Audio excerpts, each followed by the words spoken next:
Hello everyone, the title of the article I'm going to talk about is The Greek Economic Crisis, Is the Euro to Blame? It is no doubt that Greece now still faces enormous challenges after the Euro debt crisis.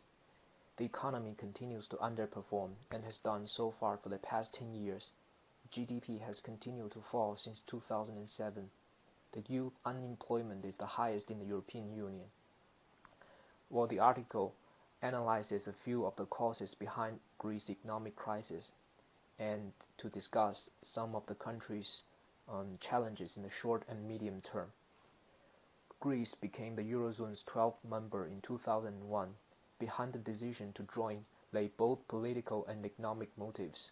With a new central bank, inflation was expected to be able to be pressed down to the levels that Greece had not been able to achieve on her own, and the lower nominal interest rates were expected to reduce the country's borrowing costs.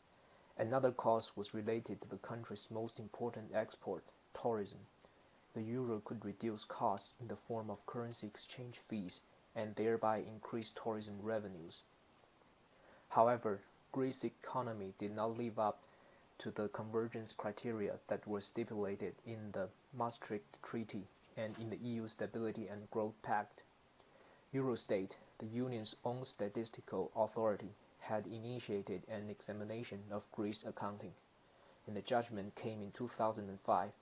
The result was the data had been manipulated for several years. In 2008, the crisis knocked on the door.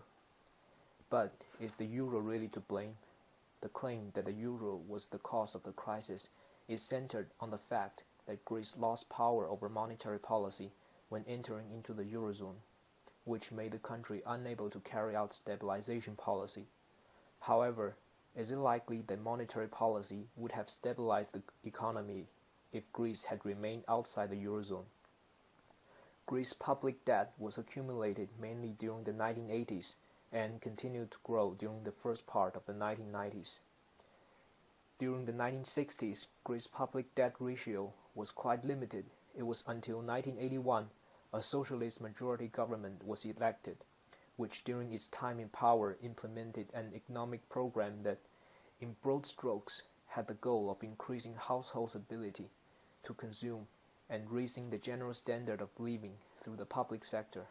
The state was allowed to borrow large sums of money, and within roughly 5 years, the debt share of GDP had basically doubled, and towards the middle of the 1990s, the notorious 90% threshold had been passed.